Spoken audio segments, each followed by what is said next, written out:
د کرنې د میکانیزه کولو د کروندګرو د لاسنیوي په موخه د کندوز ولایت د کرنې اوبو لګولو مالداري ریاست په دې وروستیو کې د دغه ولایت کروندګرو ته د کرنیزو لارښوونو سربیره اصلاح شوي معیاري تخمونه ویشلي دي. په ورته مهال د دغه ولایت کروندګر وایي د شولو نیالولو د نوي قطاري سیستم او د اصلاح شویو معیاري تخمونو په کارولو سره د وریجو په حاصلاتو کې زیاتوالی راغلی. دوی زیاتوي دا چاره له یو اړخه اقتصادي او له بل اړخه ښه او غوره حاصلات ورکوي.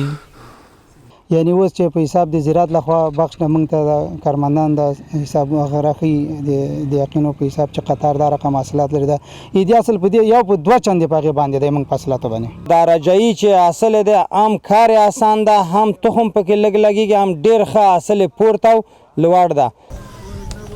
په همدې حال هغه کارګر چې د شولو نیالولو پالنې په برخه کې ورته د کار او روزګار زمینه برابره شوې خوښ دي او وایي چې ویاړ خپل هیواد کې کار او خدمت کوي.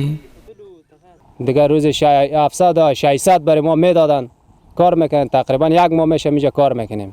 د دغه ولایت د کرنیز چارو امیر په وینا سکال د کندوز په کچه په 49,000 هکتار ځمکه کې شولې نیال شوي او اټکل کوي چې د تیرو کلونو پرتله د پام وړ ښه حاصلات ترلاسه کړي.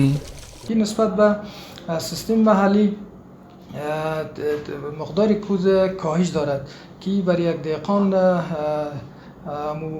سطح اقتصادیش خیلی بلند میره که باعث ازی میشه که مصارفش در یک جوری کمتر شود و حاصل بهتر بگیره.